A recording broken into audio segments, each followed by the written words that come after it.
MHR function hall AC TDP office దగ్గర Guntur road Ongole. మీ ఇంటి వివాహాది వేడుకలు, నిశ్చయ తాంబూలాలు, రిసెప్షన్, బర్త్డే పార్టీలు, వ్రతాలు, బిజినెస్ కాన్ఫరెన్స్ మీటింగ్స్ మొదలైన అన్ని రకాల ఫంక్షన్స్ కు అత్యాధునిక వసతులు కలిగిన MHR ఫంక్షన్ హాల్. మీ ఇంటి కళ్యాణ వైభోగానికి మా అందమైన కళ్యాణ వేదికలో మీ ఆనందాన్ని రెట్టింపు చేసుకోండి.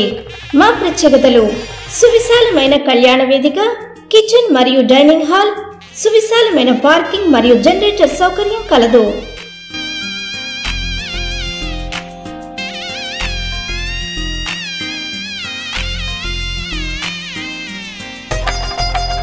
బుకింగ్స్ కొరకు సంప్రదించండి. MHR function hall AC TDP office దగ్గర గుంటూరు రోడ్ ఒంగోలు. సెల్ 9440155768 8142832186.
ఈరోజు గేమ్స్ ఆడించడం, ఈ యొక్క అవకాశాన్ని కల్పించినటువంటి రాష్ట్ర డీజీపీ గారికి, అలాగే మన ఐజీ గారికి, అలాగే మీ అందరూ కూడా మరొకసారి అభినందనలు.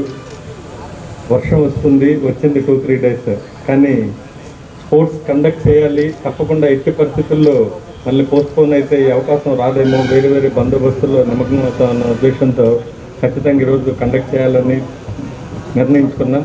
అందుకు ఏఆర్ సిబ్బంది, అడిషనల్ ఎస్పీ అశోక్, ఆర్ఐలు, ఆర్ఎస్ఐలు, ఆ టీం అందరూ కూడా ఈరోజు చాలా చక్కగా ఈ ప్రోగ్రామ్ని ఆర్గనైజ్ చేస్తారు. అలాగే ప్రతి డివిజన్ నుంచి మార్కాపూర్, దర్శి, అలాగే కనిగిరి, ఒంగోలు, ఆర్మూర్ రిజర్వ్ 5 డివిజన్ నుంచి ఈరోజు పార్టిసిపేట్ చేయడం జరుగుతుంది. జిల్లా మొత్తం కూడా అందరూ కూడా క్రీడా స్ఫూర్తిని, మీకు అందరికీ తెలుసు, ఇస్ అ గేమ్.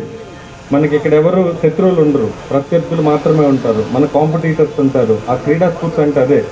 ఎవరిని కూడా శత్రువులుగా చూడకుండా మన పని మనం చేసుకోవాలి, మనం ఇంప్రూవ్ చేసుకోవాలి. గేమ్స్లో ఎదుటి వాళ్ళతో పోటీ పడాలి తప్ప గొడవలు పట్టడం కానివ్వండి అలాంటివి చేయకూడదు. అది స్పోర్ట్స్లో మీకు అందరికీ తెలుసు, మనం 365 రోజులు ప్రజాసేవలో నిమగ్నమై ఉంటాం. అటువంటి అలసటతో, అలాగే అలసిపోయినటువంటి మనసుతో, శరీరంతో మనం ఉంటాం. ఒక ఆహ్లాదకరమైనటువంటి వాతావరణం మనం అందరం ఈరోజు ఈ 2-3 డేస్ గేమ్స్లో చక్కగా పాల్గొంటే ఒక మానసికమైనటువంటి ప్రశాంతత, అలాగే శారీరకంగా మనకు వస్తున్నటువంటి ఈ దృఢత్వాన్ని మనం స్పోర్ట్స్లో తీసుకోవచ్చు. గేమ్స్లో ఉన్నటువంటి ముఖ్య ఉద్దేశం ఏంటంటే నియమాలకు కట్టుబడి ఉండటం. మన సమాజంలో మనం పోలీసులు తప్పు చేసిన వాళ్ళని ఈ పని చెయ్యకూడదు అంటాం. ఆ పని చేసిన వాళ్ళని మనం చట్ట ప్రకారం కేసులు కట్టి జైల్లో పెట్టడం, అలాగే కోర్టులకు తీసుకెళ్తాం. స్పోర్ట్స్లో కూడా అంతే. స్పోర్ట్స్లో కూడా కొన్ని నియమాలు ఉంటాయి. ఆ నియమాలని మనం ఖచ్చితంగా పాటించాల్సిందే. అది మనకి చిన్నప్పటి నుంచి కూడా ఆ యొక్క నియమాలని పాటించడం అన్నటువంటి ఒక సబ్జెక్ట్ని మనకు తెలియకుండానే ఎవరన్నా తప్పు చేస్తే ఫౌల్ చేసి బయట పంపుతారు. సో అది మైండ్లో మనకు అలాగా అలవాటై చట్టం సమాజంలో ఉన్నప్పుడు ఈ చట్టాన్ని కూడా మనం అతిక్రమించకూడదు అన్నటువంటి ఒక అంతర్లీనమైనటువంటి ఒక సూత్రం కూడా స్పోర్ట్స్లో ఉంటుంది. మనకు మానసికంగా, శారీరకంగా, ఆహ్లాదకరంగా ఎన్నో రకాలుగా మనకి ఇది ఉపయోగపడుతున్నా కూడా ఒక వ్యక్తి సమాజంలో తీర్చిదిద్దడానికి అతను ఎటువంటి క్రైమ్ కానీ చట్టంలో సమాజంలో ఉన్నటువంటి నియమాలని దాటిపోకుండా మొట్టమొదట నేర్పించేది స్పోర్ట్సే. ఇంతటి విలువైనటువంటిది ఇది. మనకు సమాజానికి చాలా మంచిది కూడా. ఈరోజు మీరు ఎక్కడెక్కడో మారుమూరు ప్రాంతాల నుంచి వచ్చారు, మీ బ్యాచ్మేట్స్ అందరిని కలుసుకుంటారు. అలాగే నాకు కూడా ఈ అవకాశం ఇచ్చినటువంటి మీ అందరికీ మరొకసారి అభినందనలు తెలియజేసుకుంటూ దీన్ని సక్సెస్ చేయాలి. ఈరోజు ఇచ్చేసినటువంటి ప్రతి ఒక్కరికి నా తరఫున, మా పోలీస్ శాఖ తరఫున, అలాగే మీడియా మిత్రులకు అందరూ కూడా మరొకసారి అభినందనలు తెలియజేస్తూ థ్యాంక్ యూ.